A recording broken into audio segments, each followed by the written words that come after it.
All right, everyone, welcome back to how to overcome the summer or seasonal slide in your life, business, and career. I am Vernita White. Sometimes I go by Dr. V, not just a made up name. I do have the credentials, but well, let's just jump right into this in case I said that in case you're wondering, like, well, why are you talking about a summer slide? Go back to part three. That video is much longer because I set it up with the intro and where all of that came from. So this is part three. So the four part of this is to redream, realign, reinvent, and then realize. So part three, we're talking about reinvention. And if you see me looking down, this is fresh, hot off the press because I did my own case study within myself, some lessons learned, and things that I'm putting together to help people in the now. You know, in case you're in a space where you're like, okay, things may not be working. You're like, what is going on? You need to get back into it. We talked about redreaming, then we talked about realigning, and now we're going to talk about reinvention. I said in part two that you may interchange these phases. I believe all four of them are important. So, but I'm not telling you like this is step one, this is step two, this is step three. It works for me that way in my mind, but wherever you are, I believe you can pick up on one of these parts and then go through. Then I break them down into three subsections. And if you focus on that or embrace some of those lessons that I've learned, I also believe that you too can get out of your summer or seasonal slump. For me, this was part of me going to summer school, and that's how I'm relating. A lot of my analogies are related to education because that's my background. So what I did overall, that's the end goal I got out of summer school. I put myself in summer school, like mentors, coaches, learning some things, going back, looking at some things. I talk about that in part two. And so this isn't just you hear some good information and keep it moving. There are some things that you yourself you have to do. And I myself, even as a coach, consultant, strategist, I had to do these things myself.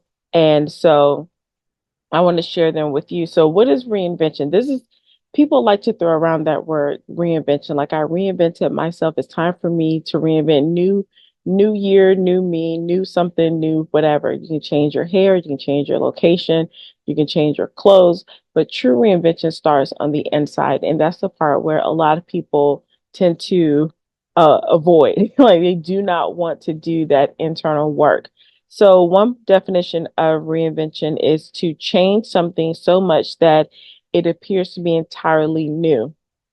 And I do understand that definition. I think that's a pretty good definition, like, especially if you're talking about yourself, like reinventing my life. You want depending on like what happened in your past, and you're like, I'm ready to like really step out and do the thing, you do turn into an entirely like different person. There are a lot of companies that have reinvented themselves and they look like totally different companies. So that is one part of reinvention.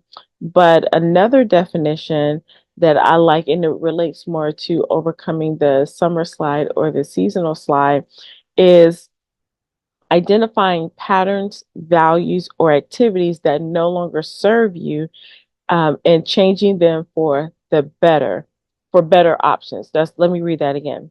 Identifying patterns, values, or activities that no longer serve you and changing them for better options. So true reinvention starts on the internal. It's more about the internal than the external. You can change a lot about your external, but if you don't change your internal, then you're going to revert to your old self because you are everywhere you go and the external can only last for so long. So that's why a lot of people, if they reinvent, they may get stuck there or they find themselves sliding. I found myself that way. I reinvented. I was like, this is what I'm doing. And then all of a sudden, there was an external, a domino effect of external situations. And that reinvention just kind of slid out the door. And I was doing things externally. And I was like, wait a minute, I need to practice what I teach. And so I had to get back into the core of who I was, and we're going to focus on identifying patterns because that's part of the definition. So when I read that, I said, like, well, what did I do in this state? I identified patterns, I internalized my values, and then I isolated activities. So we're going to break that down. And then at the end, I'll just recap those for you. So I had to define a pattern. A lot of us know pattern. In mathematics, we know what patterns are. That's what we focus on. That's the main thing we look at. But in human behavior, we also have patterns. And the part of reinvention where this is the part of reinvention where you have to be honest with yourself. If you found yourself in some kind of slump or a slide, then you have to look at what were the things that caused me to get there, and you can insert whatever. Now, all of this, you can use all of this in isolation, but this goes into back to redreaming, where you started realigning to that dream, and then go back and watch part two, and then now you're at the reinvention. All of that goes together. Now, let's say you've already redreamed and you're still on track, but you're still like, I'm still in this space. And so at this part of reinvention, this doesn't mean you throw everything away and start from scratch. I recommend that you don't do that. You'll know when it's time to completely abandon ship, right? A lot of us don't need to abandon ship, but we do need to do some work on the ship so it can continue to move forward. Right now, it's just probably like this sinking in the water. So we don't abandon ship. You get back on the ship and do some work. So you have to identify the patterns. What caused the ship to break down? And on a macro level, maybe it's your health, your finances, your relationships, and things like that. On the No, on the micro, I always get it confused. I think on the smaller level, that's the micro, and the larger level is the macro, right? On the macro, that's like your big dream. But then it's like, okay, sometimes I think a lot of us, you may have that vision still in your head about what you want to do, and it's the micro that's tripping you up, or vice versa.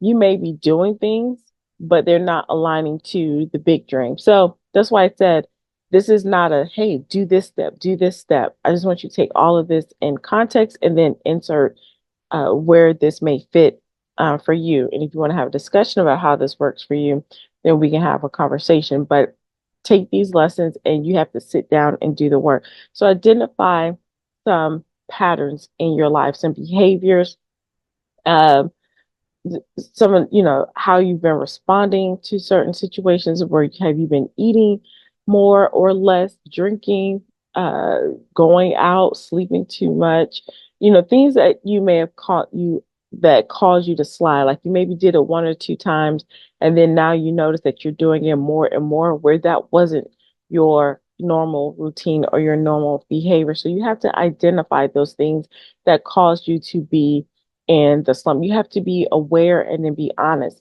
If you're working with a coach, your coach uh, should be able to help you identify those. And if you have a really good, strong coach, like who's going to, a true coach, not some, you may have to go to therapy, but you may not. You get to decide which one you need to do. If it's something like really deep down rooted, you may need to go to therapy.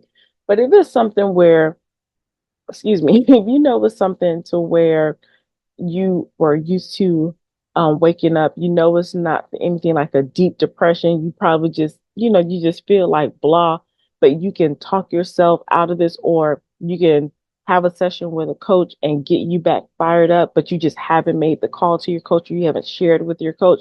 Those are the things that you can control. So let's not, think that I'm talking about. If it's something deep rooted, you can take yourself out of that place. There are some things that may be deeply rooted where you may need to seek that type of professional help. So don't fool yourself, but this is where you're honest with those patterns.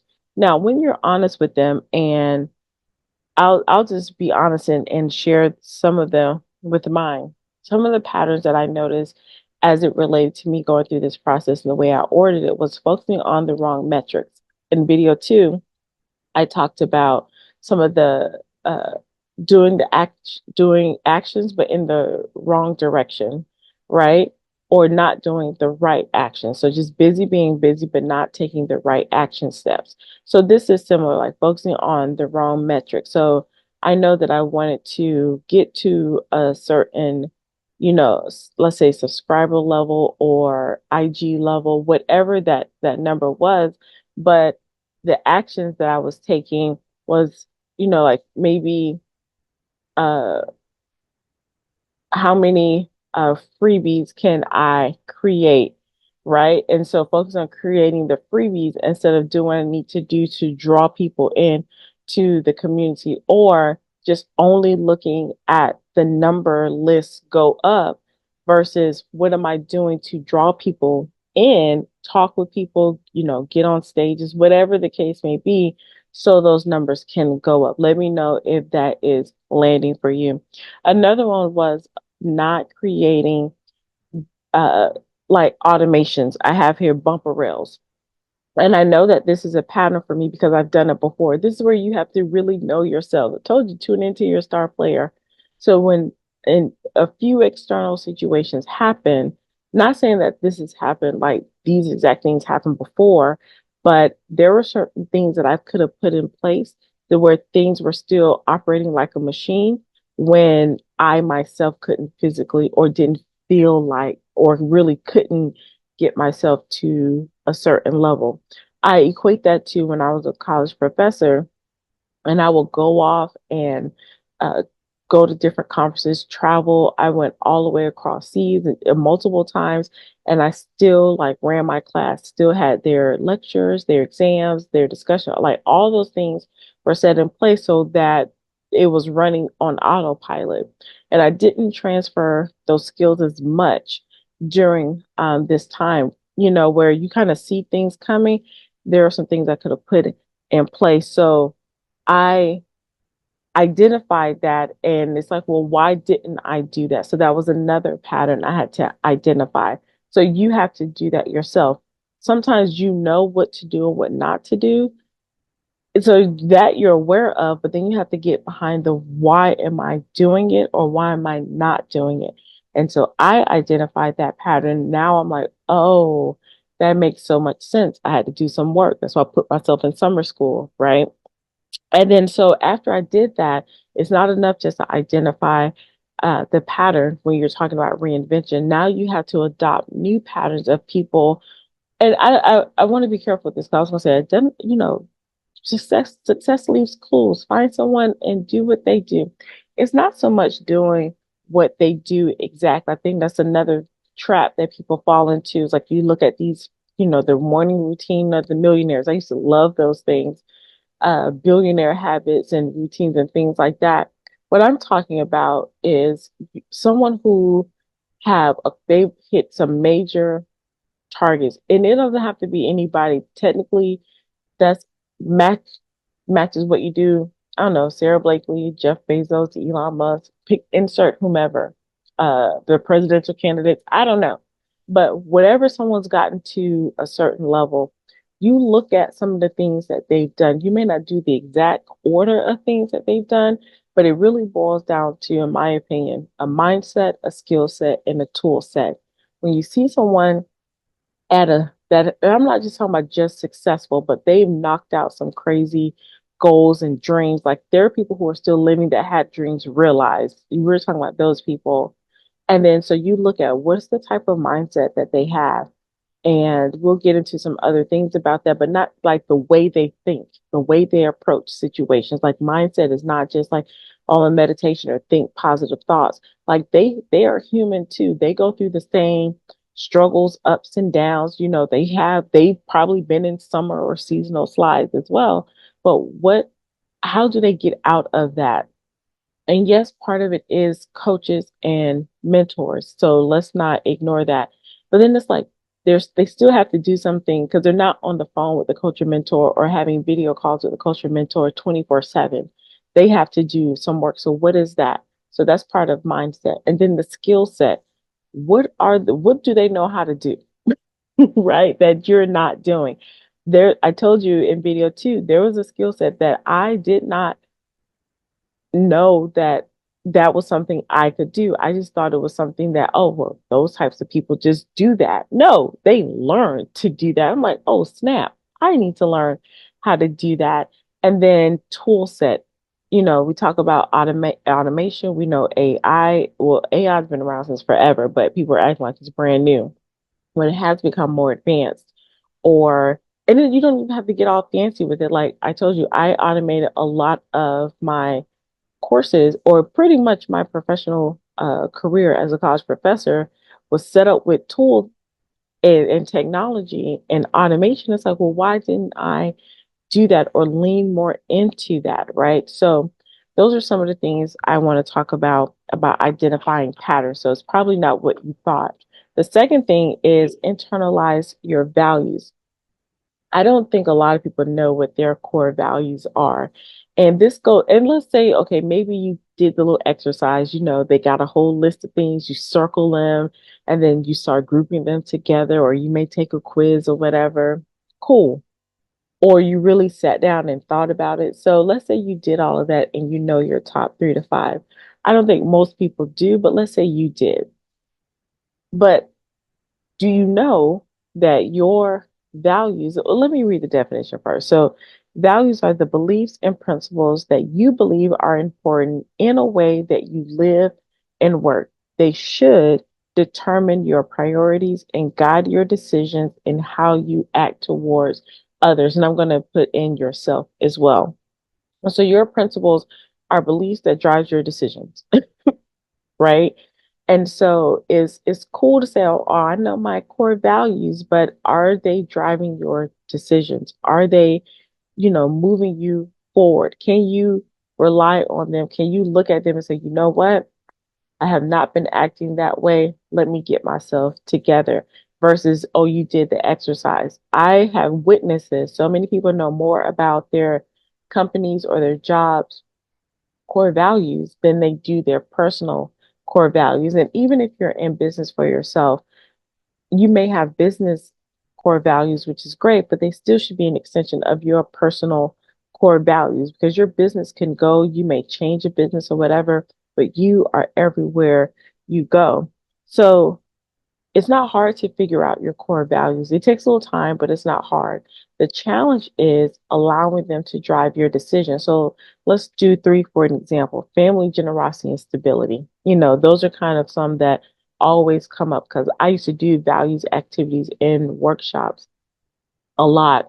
And those were some of the ones that always came up: family, generosity, and stability. So part of reinvention, remember, I said that is to change what no longer serves you for a better option. So if you find yourself in a slump or a slide, or just feeling like you're just not there, and you do say family is important to you, and I'm going to talk about money, because if you're in business, you need to make some money.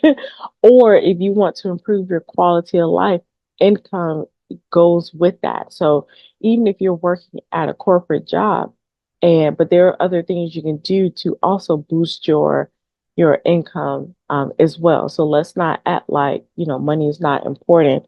So let's say it's family, but then you stop focusing on your dreams. Well, why do you have the dream in the first place? Probably because one of it is to either spend more time with family, grow a family, connect with family, help other families, all of that. So that's part of your core value. You not taking sales calls or making videos or not going for the promotion or applying for a different job or starting a business, insert whatever. If you're not doing anything towards your big dream, and if you're not doing any of those, then you have to ask yourself, is family really important? So why am I talking about money? Well, if you want to spend more time with family and create memories, it's going to cost money. If you have aging parents or grandparents and you want them to have a comfortable life in their golden years, it's going to cost money. If you have a sibling or another relative and they just had a baby or whatever, you want to go see, travel, do the things for the baby, help, it's going to cost money. If you want to help other families, who are struggling or, help, because whatever it is, it's going to cost you money. So people may say, I'm not driven by money. Okay, great. But you know what you need because your end goal, your big dream is something with families. Those are your core values. So the decisions that you're making, they have to trump you not doing what you, oh, they have to trump your feelings, right? So, like I said, let's say sales call or uh, doing the business or going to work, whatever it is. Okay, I know that family, I know the end result. I know that this is what I want to do as part of my big dream, my vision. Let me go ahead and do what I need to do. You have to internalize. So the same with generosity. Oh, I just want to give.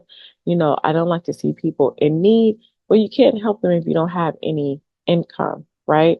So if going for that promotion is going to allow you to boost your income, then you get over yourself because it's not about you. You're going for it to boost your income so you can give more to others. That's what it means to internalize your core values or internalize your values. And that's part of the reinvention. Where you are now is because you've lost track of that. I myself, I looked at my core values and I was like, yeah, I lost track of that. Or when I say it's change for the better, you may be saying, oh, I'm doing this for the family. But if you're not executing at the level, then you need to dig a little deeper, right? Because maybe it's not enough just to spend time with family. Let's say situations arise and you're like, you have all the time with your family, but now are you creating the quality experiences that you desire? So, look at that same thing with stability, but you get to insert your core values where you want to put them. And I said they should align to your big dream. Everything goes in that it all should flow together. They all really should match. When you're having a hard day somewhere and you're not wanting to do something, you remember your vision. Okay, I remember my vision, my big dream. I'm back on track and it still feels like I'm not seeing it, then you go and tap into your values, and those help you make decisions. The third thing and the last thing is to isolate your activity. So, to recap, when you're reinventing, you identify your patterns, you internalize your values, and you isolate activities. Now, this doesn't mean that you work in isolation and work alone. Sometimes, but not all the time. But you do have to isolate your time.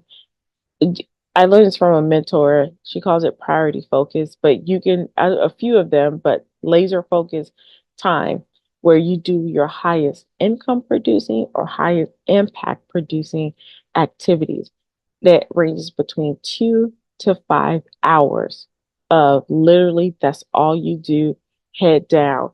And for me, I thought I was doing it, but then I wasn't. This goes back to those the in part in video two where I talked about the right actions. So there are times where I would do it, but then was it the right action or was it aligned to the dream? Was it going, part of my value? So all of this has to flow together so that when you spend those 2 to 5 hours, and yes, a big block of time to crank out what you need to crank out and be consistent with that, then you'll start seeing it becomes you're disciplined in it, and then it becomes a habit. So I'm not saying you got to spend 5 hours every day, but you'll be surprised of what you can do. But at least 2 hours where either you're making sales calls or you're making real connections or you're making content or maybe you are applying for jobs. Maybe you're writing a blog post. Maybe you're writing a book. Maybe you are creating a product. Whatever it is, you have to laser focus because all those little inputs that you're doing, they're going towards your big dream. And if you lose sight of that, then you're just chugging along. Or if and then here's the thing, you're n- and I say focus. You have to isolate. That means no phone, no TV, no. Well, you might if you are a person to do music, but no distractions at all, no taking breaks. You literally sit there. And I did this and I was like, oh yeah, I've been doing stuff all day, but it was spread out over a longer period of time versus sitting down, cranking out what you need to do. A lot of people I talk to, a lot of people that work with me or I connect with, they have like higher level of degrees or they had some kind of extended training. And when you were in that mode, especially if you were in college, I'll say master's degree and above, and some bachelor's degrees, depending on what your major was, you had time where you sat there either in that library, in your study group, whatever, just quiet, head down, looking at your book or your notes, and that's all you did, especially around exam time, right? But for those of you who were really studious, you did that every single time. There is something to the rule of however many hours you spend, and I'm putting up three because the typical class in college is 3 hours. Whatever the credit hour is, the amount of credit times, you multiply that by three. So you study three times outside of that. So if it's a 3 hour credit class, then you spend 9 hours a week worth of really studying and knowing that content. And it may not be all 9 hours, but I know it's a good 1-to-1 ratio because if you spent 3 extra hours a week on a course, then you're going to succeed. So why don't we do that in other areas of our lives, especially in our businesses, in our careers, but you can insert family.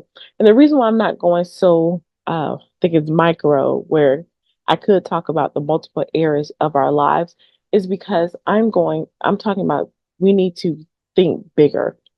So if you want to end world hunger, then you keep that in your mind and then you drill all the way down to these patterns and values and activities because you're not doing that just so you can have be just a awesome person or just have an awesome family.